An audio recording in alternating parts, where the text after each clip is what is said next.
So I will not read out his entire bio.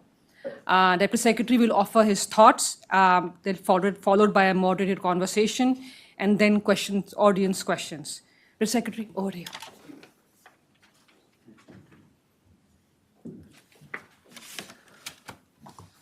Well, thank you so much. Good afternoon, everybody. I know this is a hardcore U.S.-India crowd if I get here on a Monday afternoon at 3:30, but I really want to thank my friends at the Hudson Institute for this opportunity, and a special word of thanks and appreciation to Dr. Pande. You know, when you're in government and you're working on a range of global issues, especially in a region with the complexity and importance of South Asia, you rely on experts to analyze the issues, understand the history, and offer a new way of thinking. And no one exemplifies that new way of thinking and creative scholarship more than Dr. Pande. I've read her books, including the landmark Making India Great, The Promise of a Reluctant Global Power. It's amazing work and such important insights, and I'm looking forward to your next book. No pressure. We entitled this talk, Milestones Reached and the Pathways Ahead. So let me try to cover those two important topics, some of the key turning points in the relationship and where I think we are headed, and try to do so in 15 minutes or less. Then I look forward to your questions. So looking back, I will say this is exactly the right time to assess where we are in the U.S.-India relationship. We are now entering about a quarter century of progress. Progress that was unimaginable only a few decades ago. For too long, our recent history was not one of cooperation. We were divided by Cold War geopolitics. We lost nearly a generation of progress, from the mid-'60s to the late '90s. But as Prime Minister Modi has rightfully pointed out, we have now overcome those hesitations of history. How was that possible? The progress was driven by a change of policies in both capitals. This took real leadership and creativity in key sectors like energy, security, and trade. We also faced collective threats to the post-World War II order that spurred much of our new alignment and renewed cooperation. But at the core, it was the hard work of millions of people in our two countries who pulled us closer together by traveling, studying, researching, developing joint products, and taking the risk to immigrate and start over, a route that led to some now 4.5 million Americans of Indian descent contributing to every facet of American life, a journey that my own father undertook in 1963, as he said, starting over with next to nothing. And now, one generation later, I stand here with all of you as a Deputy Secretary of State. That is the epitome of the American dream. But back to those changes in policies. It was President Clinton who once and for all de-linked U.S.-India and U.S.-Pakistan policy. Indo-Pak would be set aside in favor of a robust set of policy initiatives that, as I noted, were not only significant, but they were creative too. There was no more creative and, yes, difficult policy decision than to construct the U.S.-India civil nuclear deal. This was a landmark initiative to deliver safe and reliable nuclear energy to India while simultaneously bringing India into the international atomic energy compliance and safety regimes. It took a bold change in thinking in India, and it took leadership here at home with President Bush and so many others, and then Senator Biden from his perch on the Senate Foreign Relations Committee to lead the efforts in D.C. and in capitals around the world. As has been noted by scholars here at Hudson and in think tanks across D.C. and Delhi, the deal was critical as it showed that our countries were willing to bend with history and take extraordinary steps that would have lasting effects. And that certainly proved to be true. Civil nuclear cooperation led to new advances in defense cooperation. The designation of India as a major defense partner of the United States, a designation no other nation holds, is a significant marker of our defense relationship and a testament to strong bipartisan support for the U.S.-India relationship on Capitol Hill. Our two militaries understand each other. It wasn't that long ago where we weren't really allowed to talk about interoperability or convergence.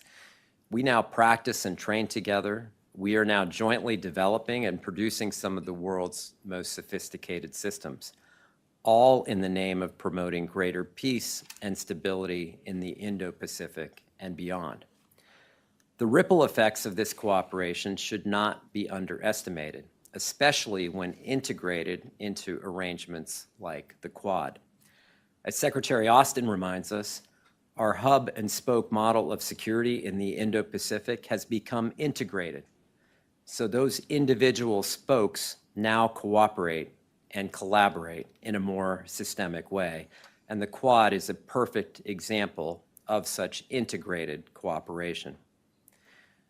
This leads to another milestone achieved with global ramifications, our joint work in combating climate change. From Copenhagen to Paris, there was a sea change in the approach and mutual commitments made to tackle this global challenge. Once India joined the Paris Agreement, many like-minded countries followed, which spurred the rapid move towards a greener, more sustainable future. Now, we still have significant work to do together, but when two of the three largest emitters work together constructively on the world stage, it sends a powerful signal about the importance and the urgency of the issue to other countries and to private industry to meet this challenge head on. Finally, let me just reiterate that in the milestones reached category, people-to-people ties have been nothing short of extraordinary, and the economic impact between our two private sectors has been equally impressive. Our two-way trade numbers have increased tenfold from the year 2000 to today. Trade between the United States and India accounts for some 425,000 American jobs, according to the Department of Commerce's International Trade Administration. And just look at the past few months, with new commitments from Micron to build an $825 million plant in Gujarat to produce semiconductors. Look at the Development Finance Corporation's $500 million commitment to support First Solar's efforts in India to build solar panels. And look at the recent commitment to build 10,000 electric buses in India, an investment that will generate thousands of jobs and support sustainable infrastructure development. That's on the commercial side, and on the people side, the number of Indians visiting the United States has also increased substantially.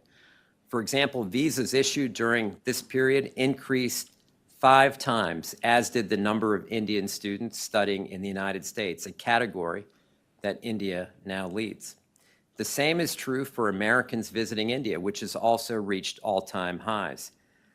As ambassador to India, I had the privilege of traveling to every Indian state. People often ask me, why did you do that? It's not an easy thing to do. But it was not only inspiring, it was a reminder that the people-to-people ties are the glue that bind our countries together through positive times and through more challenging times, and we cannot forget this. People-centered policies and solutions must be at the core of our work together. So when I look back on where we have been and where we are today, I think it is safe to say we have entered an era of convergence in U.S.-India ties, especially in the past 3.5 years. Convergence on how we work together, convergence on how our countries assess shared global threats and opportunities, and convergence on how our people live and work together.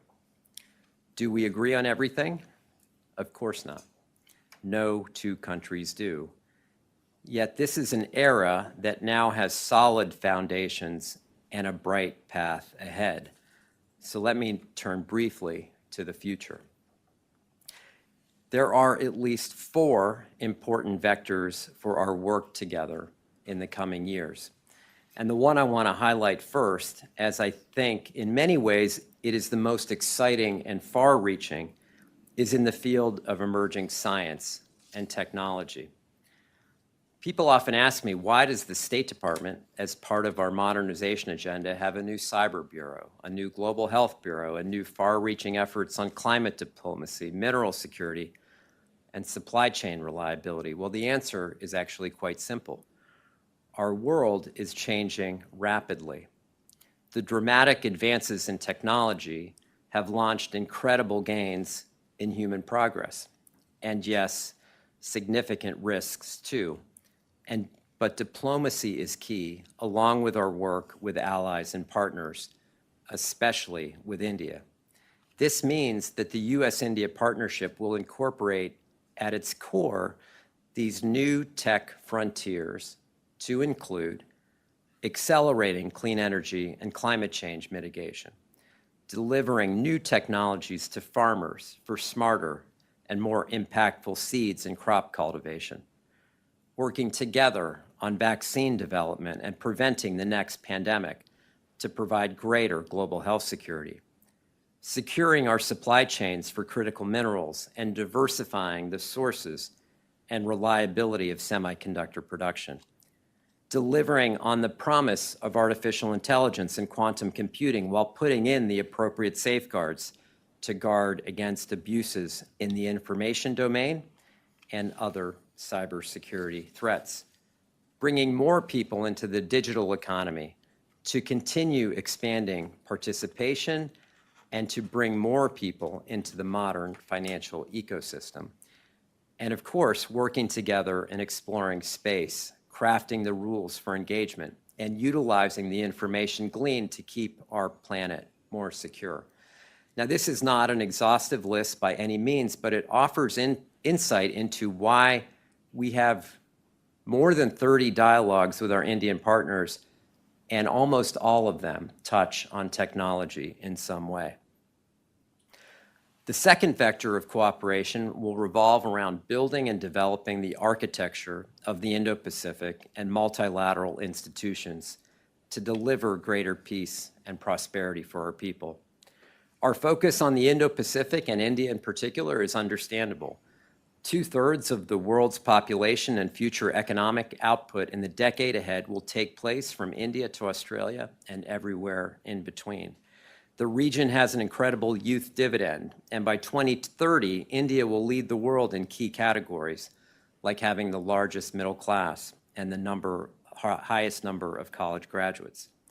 But the threats to the rules-based order and democracy are real and present.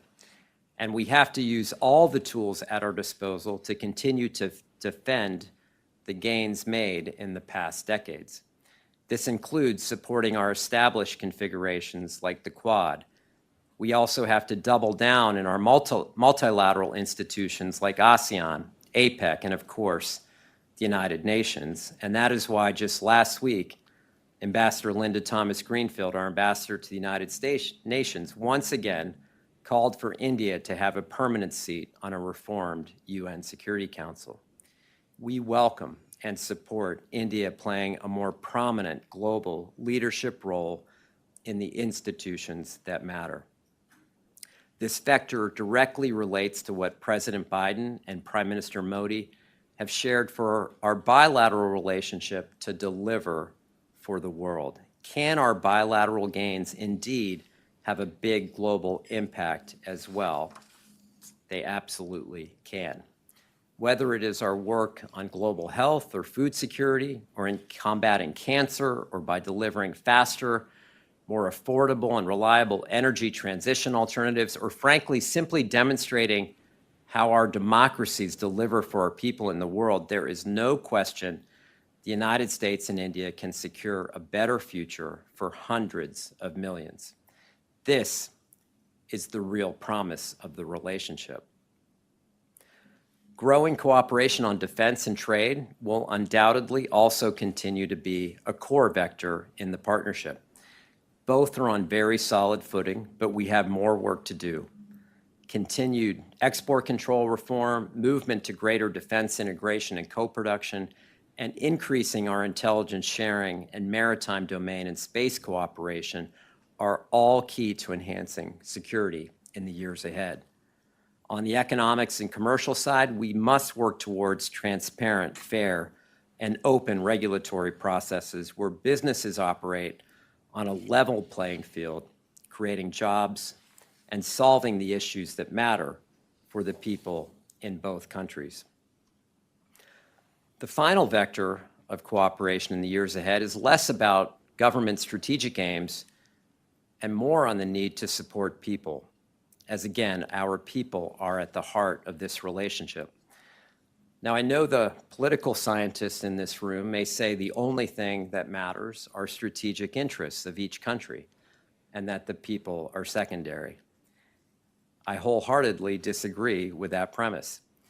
The fact is that people-to-people ties have propelled this relationship forward, and we have to continue to support and lift them up. It is why we are opening new consulates in India and why we have worked so hard to reduce the wait times and visa backlogs.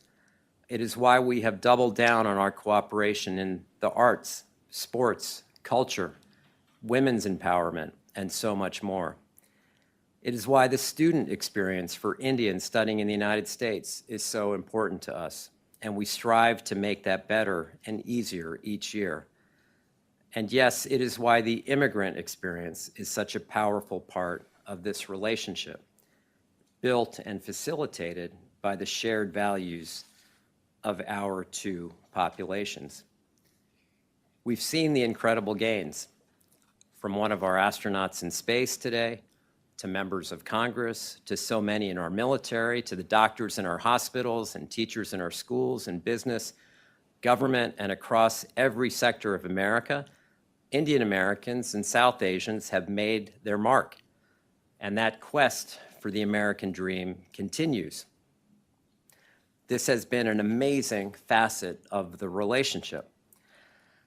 That is why it is so hard to fathom perspectives that are anti-immigrant and yet pro-US-India economic, security, and cultural ties. The two do not go together. And in fact, nothing could be more threatening or damaging to US-India ties than the recent demonization of immigrants we've seen careening through cyberspace and on our TV screens in recent days, which includes vile and racist attacks directed at Indian Americans. So let me be as clear as I possibly can.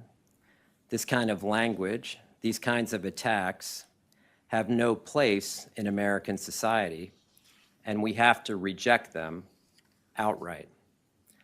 After all, when we speak of shared values in the US-India relationship, our countries have a long history of pushing for social justice for our most vulnerable populations. We must continue to learn from each other and advance these values. Standing up for America as a diverse, multicultural, and inclusive society is something that I will do at every opportunity. So in conclusion, I know some will say I've painted too rosy a picture of our work together, the recent history and the road ahead, but I don't think so. I am clear-eyed about the challenges we face, and there are many. I am concerned, for example, about increasing Russia-China collaboration, especially in the security sphere. This partnership could aid Russia in its unlawful war against Ukraine. Russia's assistance could also give China new capabilities that pose a challenge to the security of the Indo-Pacific. I am mindful of the need to deepen our economic cooperation with clear rules of the road and more government efforts to ensure transparency and fairness. And I am mindful of the need to continue to support our collective civil societies to ensure every voice is heard and supported with the freedom to speak out. As I noted, it is our shared values and the commitment to inclusive, pluralistic democracies that bind us together in special ways and give us the credibility to speak difficult truths to each other as close friends must. So long as we are not complacent and do not take the recent gains of the past quarter century for granted, then I do believe our years ahead can be even better, even stronger, and even more impactful. That's what President Biden, Vice President Harris, Secretary Blinken, and so many others have been working towards. And I wholeheartedly believe this era of convergence will and must continue. Thank you.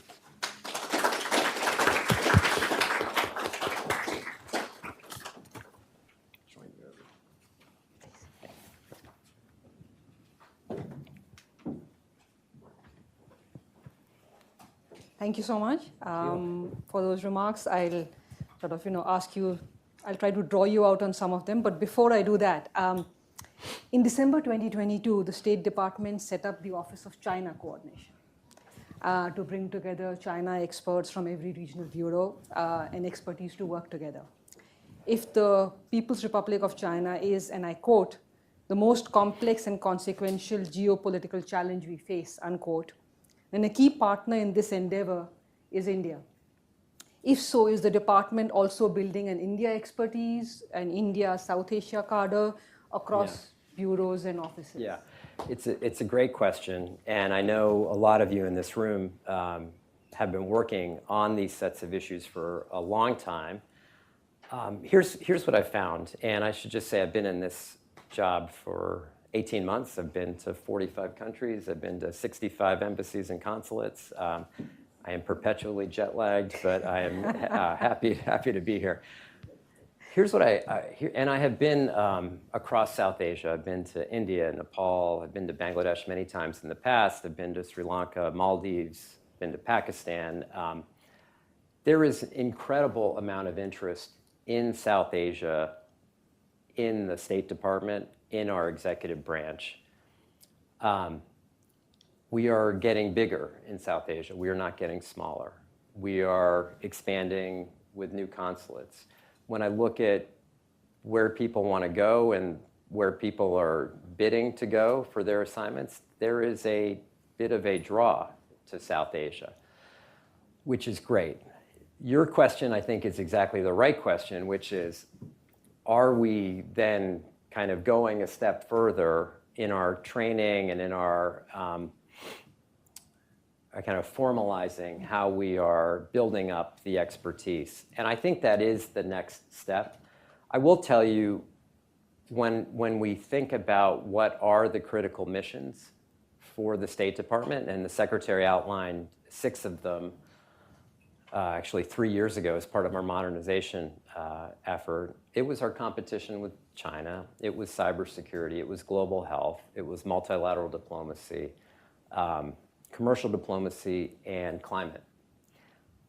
All of those are actually central to what we do with our partners in India. So in many ways, we are doing it, but I think I hear you loud and clear about whether we need to formalize that level of instruction on South Asia in particular. But I will say, we've, again, in the last decade, we've really even come so far in the level of expertise in the region.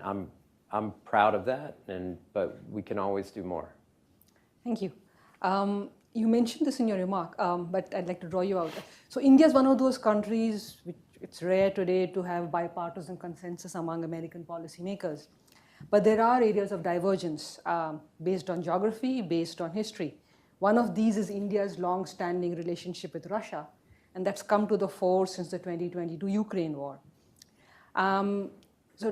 Could you explain for our audience what has been the administration's, I would say, nuanced approach towards India and its relationship with Russia? Yeah, first it comes, I think, from an understanding of history. Look, we understand, if you look at a 77-year trajectory, who was close and who wasn't close during certain periods, and we understand that a long relationship develop between Moscow and New Delhi. Accept that as a fact. Understand that there was a significant trade in defense equipment, and much of the Indian military still has kind of aging and outdated and broken Russian military equipment. The question is, what does the future look like? Just back to your question, or the issue about strategic interests versus values. We also can't tell countries what is or is not in their strategic interests. So this is a question really for India to decide. Now, having said that, what we've witnessed, and I think what the world has witnessed, is a declining superpower in Russia, making one of its last-ditched unlawful efforts to go in and seize territory, attack civilians, kidnap children, attack hospitals. I mean, this is really a declining power in so many ways, and frankly, not a very effective military power. So I just think India has to make its own determination of what kind of relationship it wants with a country that's trying to undo, upend, and undermine the global order which we rely on. You mentioned this in your remarks, and so I will sort of, reiterate it. India and US, sort of the relationship is supposed to be based on shared values and shared interests. The shared interests have grown in the last decade or more. The last few national security strategies have India mentioned in them.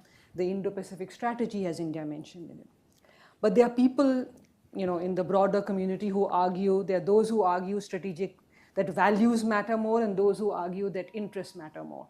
I'm going to put you on the spot and ask you, do you believe that interests matter more in the US-India partnership, or do values matter more in this partnership? Yes.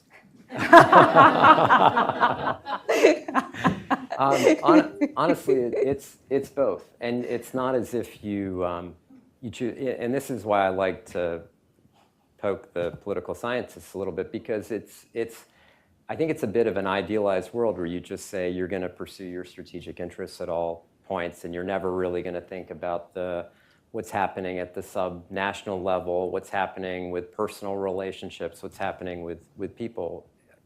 The real world works somewhat differently. And again, what I think is different about this relationship are those shared values. It is not a coincidence that there's 4.5 million Americans of South Asian and Indian descent here. That is because of commonalities in how we see the world and how we both have come up with these colonial struggles, with these struggles, again, as I mentioned, on social justice. It is the reason why so many of our great writers and thinkers, not over 77 years, but over hundreds of years, have been kind of writing and influenced and impacted by each other's way of thought. It informs, again, so much of our current work together. So if we drift from that, right, we end up becoming buyer-seller relationship, transactional relationship, which we have with plenty of other countries. And you could argue that's so much simpler, right? Because you don't need to worry about all the value stuff, the democracy stuff, the human rights stuff, the civil society stuff. But the problem is if you go that other direction, you lose, I think, the uniqueness and signature advantage in this relationship. Frankly, why do you think China and Russia are so concerned about this partnership? Because we bring a way of life to the rest of the world that is about inclusivity, that is about peace, that is about the peaceful resolution of disputes, and is about the rule of law, and it's about hearing everyone's voice in a society. That is a very different mode than some of our adversaries, how they operate. And so I think that is why why this is so unique, why the president has called it the defining relationship of this century, and why, gosh, nearly 20 years ago when I was standing next to him in the Senate, along with a staff director of a committee by the name of Tony Blinken, why then Senator Biden said, look, if in 2020 the US and India are the closest friends and partners, the world will be a safer place. Not just because we have two big militaries, not just because we have two big economies, but because we actually stand for something that matters to individual people in their daily lives across the world. Thank you. I know we have a lot of people who would ask questions. So one final question. I believe you recently went to India. Sort of, if you could provide some highlights of the trip and maybe some deliverables that you think our audience would be interested in. That's the hard part, the deliverables Yes. part. I loved. This is a DC audience. I know. I love reading over the joint statements whenever the president and prime minister meets to see who can have more paragraphs in the joint statement. I think the last one had something like 63 paragraphs. Me and many of you actually know that, which is so sad. So what was great about the trip, I did the standard set of bilateral meetings, foreign minister, foreign secretary, and others.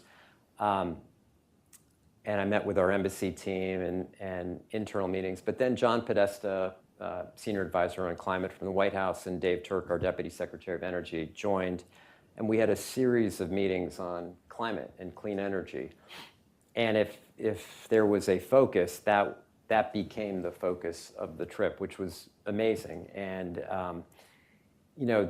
this is one of those areas where the speed of technological change and advancement is happening so fast, and the potential economic impacts are so huge, but yet there are still huge segments of our country and of India that are obviously impacted in the transition. And at the same time, we don't talk about the threat of climate change anymore.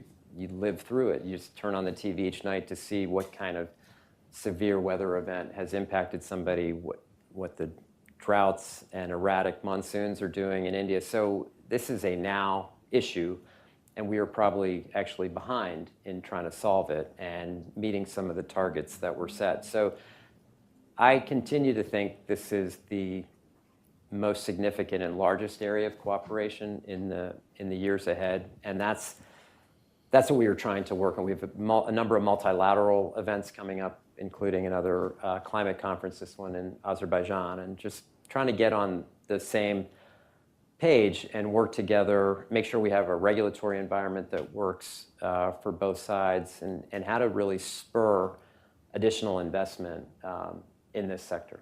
Thank you. I'll turn to the audience, and please raise your hands if you'd like to ask a question. Wait for the microphone, state your name and affiliation, and please, questions, no comments. A question is a statement that ends the question mark. Right up front. I'm Holly Nyack. I'm at the Stimson Center. And I have a question which goes to the values relationship between India and the U.S. I absolutely take your points about the progress that's been made, but I think there's one area of values that American diplomats perhaps suppress when they're thinking about this, but I would love to have your thoughts. And that is the treatment of Muslims by the Hindu majority in India. You mentioned specifically in discussing our common democracy, that protection of the vulnerable.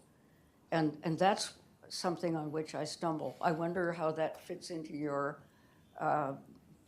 picture and what you think the U.S.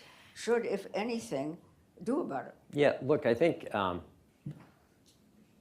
reminded of President Obama's Republic Day speech that he gave in January of 2015, where it was a very honest assessment of the challenges that we have had in this country frankly, it was a very honest assessment of challenges he had as an African American in the United States. And he also talked about the divisions in our country and how it set us back, and lessons that we've learned, and the fact that we are on this quest to form a more perfect union, very much on the journey today.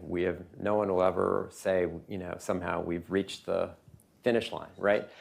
And so I think when you start the conversation with an acknowledgement that we are not here to lecture, we are not here to point fingers, we are here to try to live up to those commitments that we've made about inclusive, equal, democratic systems. And then you have, I think, yes, good friends and partners actually talk about things like this. And so is this an important topic? 100%, it's an important topic. And we have to continue to raise it. And our Indian friends will continue to raise concerns about how their nationals are treated here. And we just have, again, as long as we're committed to trying to do better, to trying to lift people up and not put people down or exclude them from key parts of society, we have to speak up. This is why I'm here today with all of you. I'm not shy about speaking up about the issues that matter. And so you're right to raise it, and it is a part of our bilateral dialogue as much as any other issue. Right at the back. Seema.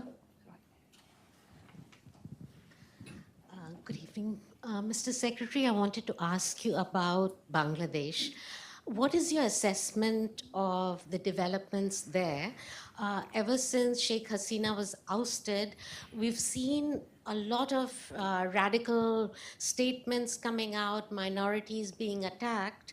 How do you see the future? Because they're talking about even, doing a treaty with Pakistan, whereupon Pakistan would defend Bangladesh with nuclear weapons. So all sorts of things are happening. It's obviously very concerning for India. Wanted to know the U.S. assessment. Yeah, and we have a team that just returned from Bangladesh that was there over the last few days and made additional commitments in humanitarian aid and support for the people on the ground during a fairly difficult period. Look, I think the most important thing is to try to support democratic, peaceful, lawful transition. I think that's what is in everyone's interest. This is a kind of day-by-day approach as security is hopefully restored, law and order is restored, basic economic services to the people.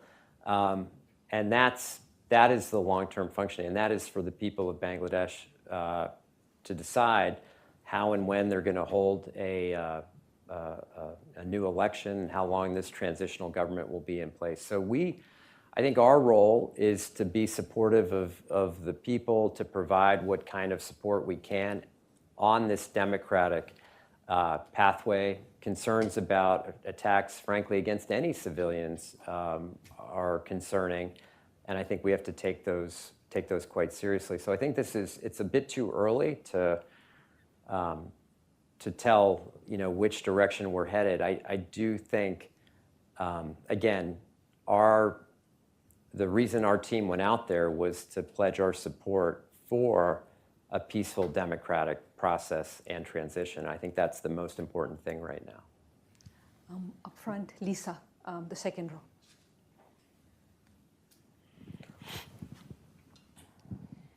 Hello, Hi, Lisa. Lisa Curtis, Director of the Indo-Pacific Security Program at Center for a New American Security.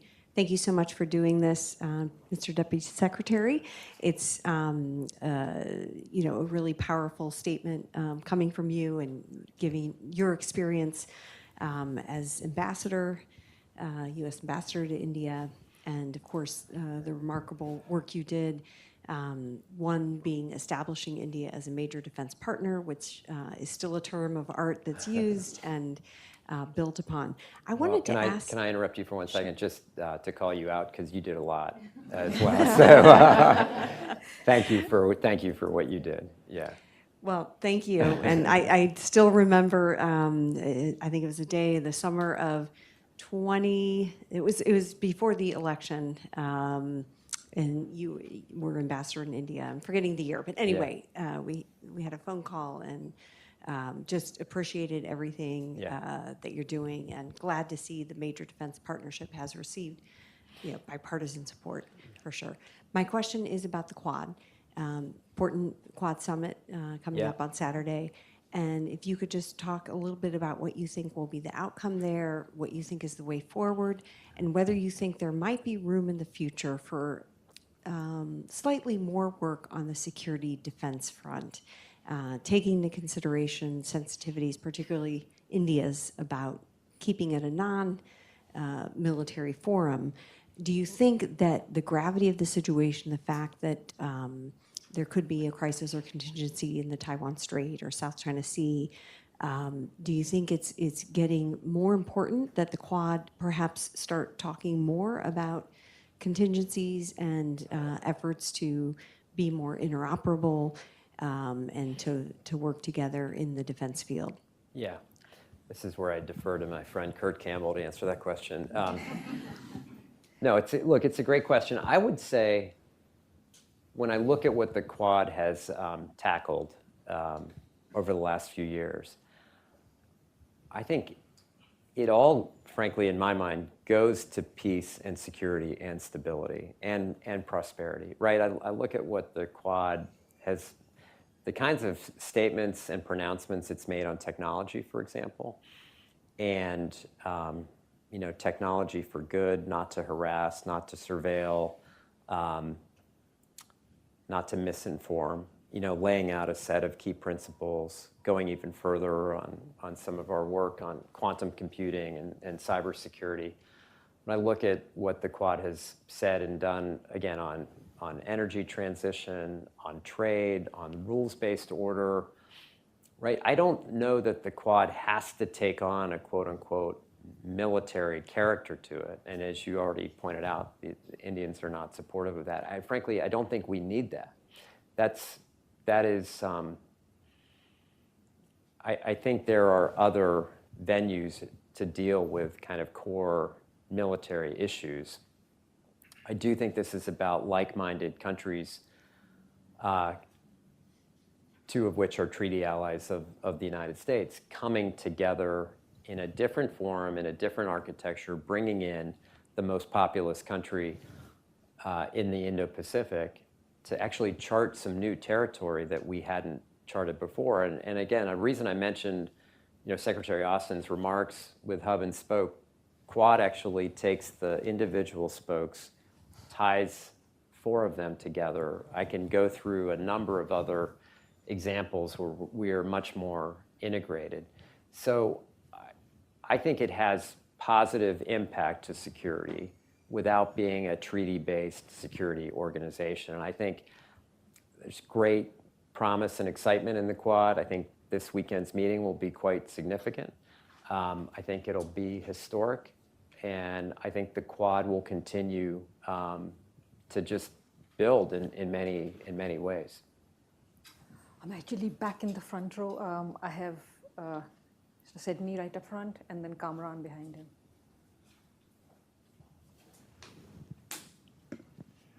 Thank you for coming and speaking to us, Secretary Verma. David Sedney, former president of the American University of Afghanistan. You mentioned one problematic strategic choice India's made with Russia.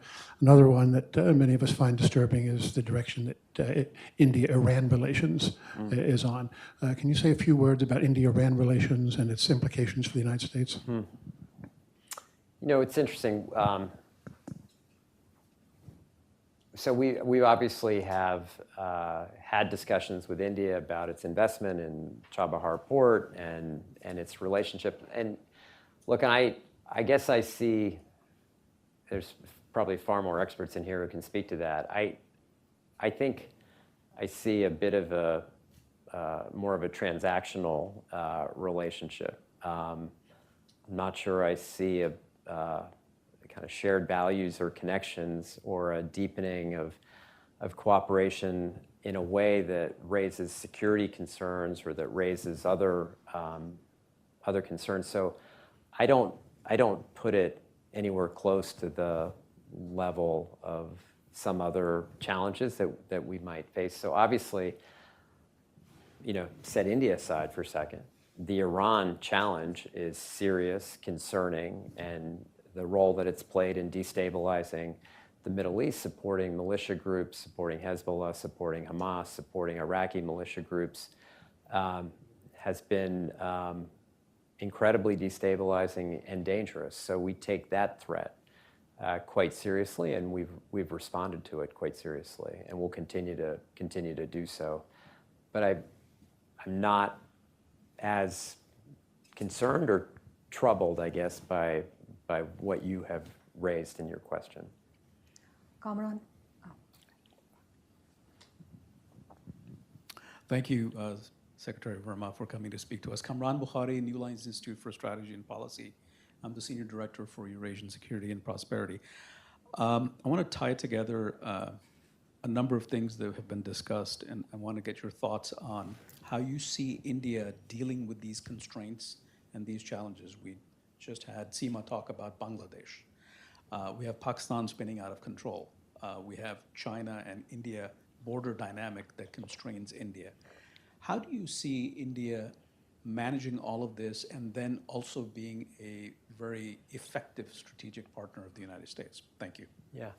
Look, I guess, again, I don't want to speak on behalf of the Indian government or Indian leadership, but just as a, from my particular perch, a lot of these challenges are not new. And it's been a bit of a challenging neighborhood for quite some time. And for those of you who have spent time in India over the years, especially now, you see a fairly dynamic economy. You see a lot of people being lifted out of poverty. You see people being connected up to the modern kind of digital economy for the first time. You see migration happening in huge numbers from rural areas into city areas. You see this massive spend on infrastructure and new airports and new rail lines. And you see India wanting to play a more kind of active role in international institutions around the world. So that trend line is very positive in many ways and very exciting. And I think we want to be a supportive, good partner, a good strategic partner in that quest. Again, we won't always agree on every policy issue, especially when it comes to the neighborhood. But on the core issues that matter, I think we are in, as I said, I think we have entered this era of convergence. And I think that's provable by the facts and by the record. We cannot be complacent, and we have to continue to, again, support each other. And look, America is, yes, a superpower.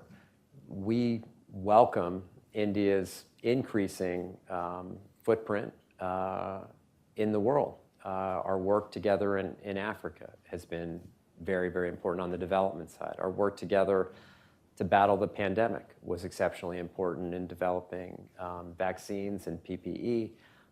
Frankly, India's role in keeping the Red Sea open and safe from counter-piracy and frankly, missile activity coming in from Houthi rebel groups, very important. So again, India's going to have to chart the course it wants to chart, but increasingly, that is a positive strategic alignment between the two of us.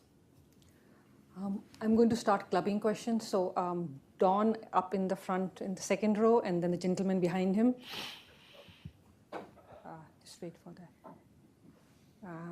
Right up front. Yeah. Don, and then the gentleman behind him. Yeah, after that. Yeah. Hi, Donald Camp, currently with CSIS. It's long been a preeminent Indian foreign policy goal to gain admittance to become a permanent member of the UN Security Council. And everyone knows that's a very hard lift. And we've been supportive of that, the United States, since the Obama administration. It has not escaped notice in New Delhi that we've never, as a country, we've never put a lot of oomph behind our a push for Security Council expansion, reform, et cetera. You mentioned Linda Thomas Greenfield speaking up this weekend to reiterate that, this last week rather. Yeah. She also made news by pushing forward a major policy proposal that there be 2 African seats and 1 permanent seat for the developing The small islands, states. yes. My question is, does that suggest that there's going to be some effort put into Security Council expansion? We haven't lobbied in capitals as we did so effectively with the nuclear agreement, for instance. Are we going to see some of that? Are we going to actually encourage a policy discussion on Security Council reform? Yes, I mean, I think that's why she laid out that vision and that architecture, which I think was quite compelling. And frankly, I think got a lot of positive feedback on it. And yes, now it takes the work of kind of going about but it, again, as you know better than anyone, that conversation has been going on for a while. It is now time to actually take that concept and try to turn it into a real kind of effort. And I don't want to speak for her, but she wouldn't have rolled that out if she wasn't serious about trying to actually deliver on it. It will take some time and it will take some effort, but I know she's committed to it. I know Secretary is as well. Yeah, hello. My name is Gopi Krishna. I'm a PhD candidate about to defend my doctoral dissertation on India's foreign policy towards the Middle East. Oh wow! Good luck. Thank you. Yeah. You should be home. You should be home preparing. Yeah.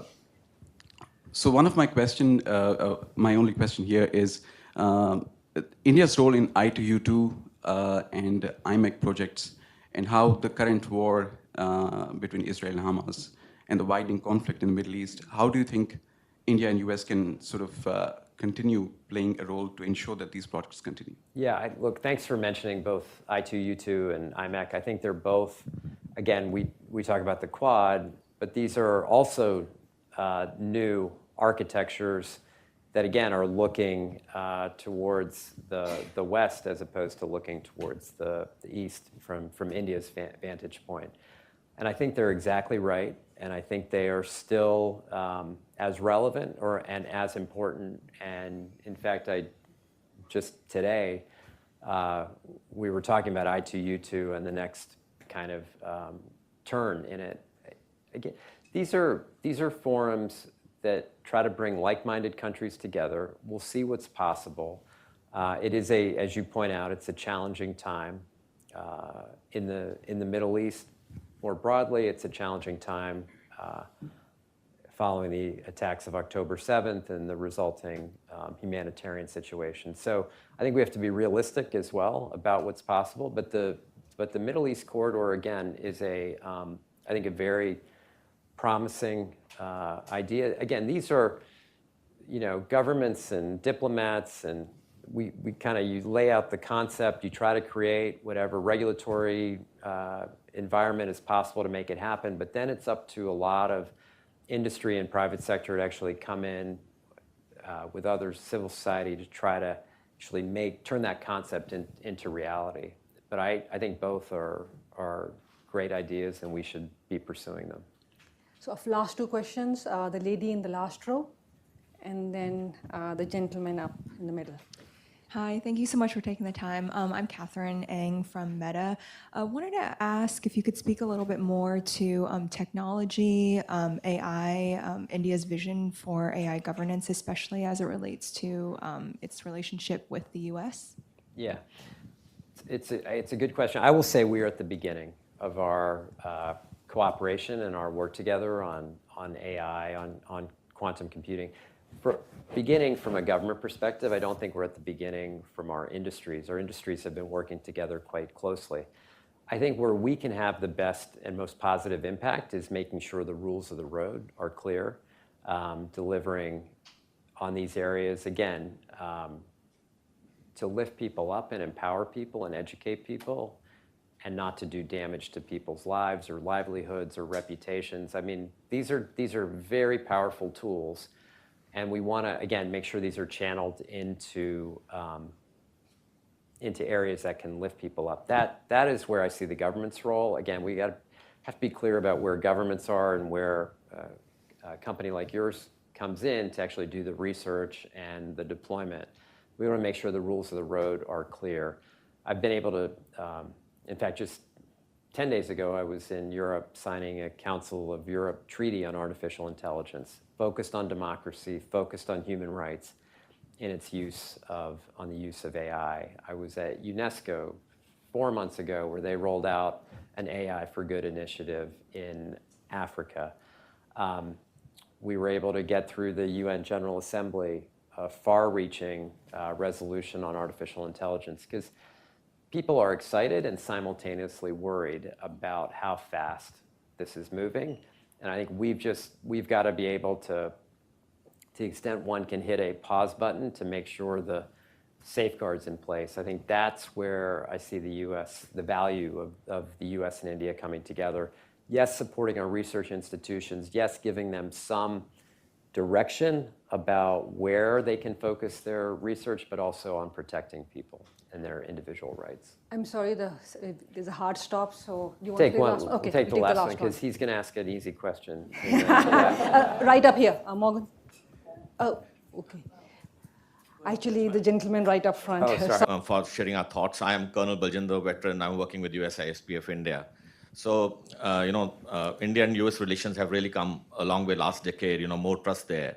But I think from the Indian perspective, you would probably understand that we are surrounded by our enemy 1947, since 1947 from the Western Question, side. please. We are really running out of time. So what I want to basically ask is that, India needs to develop their military capability in case you want a formidable partner in the Indo-Pacific. So whereas FMS is a tool which US supplies for sharing of technology, India is looking in manufacturing things together with US. Do you see any alignment in these two thought processes? And would the regulatory regime that we did in AUKUS to ease out things in co-development and co-production, would India find a similar way? Well, I think we're already on that pathway. I mean, again, just look over the last 5 years about the kinds of not only exports, but also what we've committed to build in India. It's incredibly advanced. Would have been unimaginable 15 years ago or even 10 years ago, right? So we're talking about advanced drones. We were talking about advanced UAVs. We were talking about sophisticated engines for fighters. I mean, this is super advanced, sophisticated stuff meant to give India the kind of capability it needs to deter and protect, again, the kind of critical peace and stability and security in the region. So I think we are, again, as Lisa pointed out, this major defense partner status has actually helped us be distinctive, be unique. We still can do a lot more, as I mentioned, on intelligence sharing, more on maritime domain awareness, more on charting the rules of the road on space cooperation. So there's a lot that we can do, but I'm actually super encouraged. The world may not know that we have two great militaries. They cooperate exceptionally well with each other. They are very like-minded in their approach and how they think about the laws of war and about the application of military force. And that's a very, very positive part of this convergence I talked about. Thank you very much. I'd like all of you to join me in thanking the Deputy Secretary for taking our time. Thank you.